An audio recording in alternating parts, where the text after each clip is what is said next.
Tennis time now on the Sportsmax Zone. The Mexican standoff between unvaccinated Serbian tennis star Novak Djokovic and the Australian government has entered a new phase. The 9-time Australian Open champion was hoping to defend his title and secure a 21st Grand Slam, a feat that would make him the most successful male player in tennis history.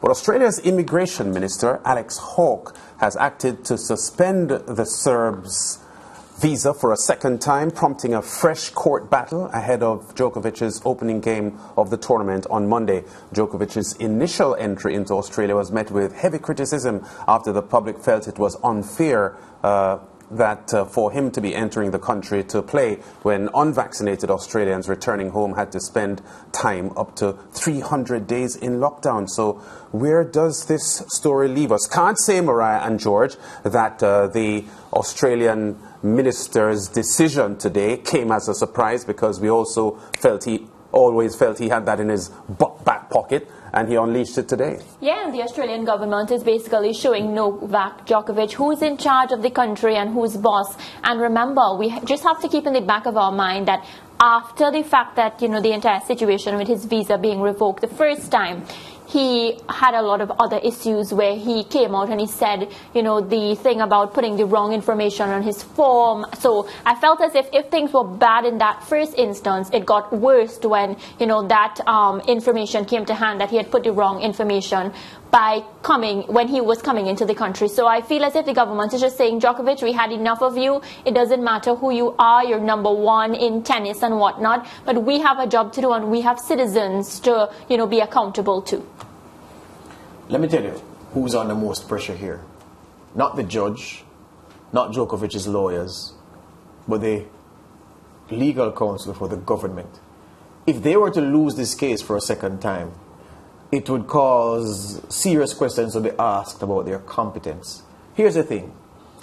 Mariah has highlighted that there have been several revelations about Djokovic's honesty when signing the declaration forms, the immigration declaration forms to enter Australia. We've heard questions about if he was in Spain, breaking rules, COVID rules, about definitely breaking COVID rules when testing positive and being seen at events, hugging children and all that. All of that is happening outside. The court can take no notice of any of that. None of that is relevant to the judge. The judge can't be swayed by what is happening in the media, and he won't be. So it's just a pity, because for those who want Djokovic to not play at the Australian Open, they would wish that these things could be accounted for in the proceedings and inform the judge's decision. But unfortunately for them, unfortunately for Djokovic, the judge can't take stock of any or take account of anything that has happened outside of the core facts. Where the core facts are concerned, it is that Djokovic's attorneys would believe that, look, nothing much material has changed from the time you, Your Honor, was called upon to adjudicate in this matter. So maybe it was out of malice that the Alex Hawke, the immigration minister, has acted, because what has been the material change? But the government's lawyers will say, well, the fact of an incorrect declaration, a dishonest declaration, a false declaration on the immigration form suggests that this perhaps was part of a scheme to get this man here. Although if you notice, the original ruling about the visa application, there was nothing in that. The government didn't press the case as if Djokovic was hatching a scheme to get in. So what I'm saying is this. The judge will only make the decision based on the evidence in front of him, can take account of nothing that has happened outside of the facts in the case.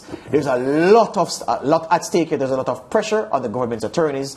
I would want to be one of them now, because if they lose this, people will believe that there needs to be new legal counsel for the government in matters like these.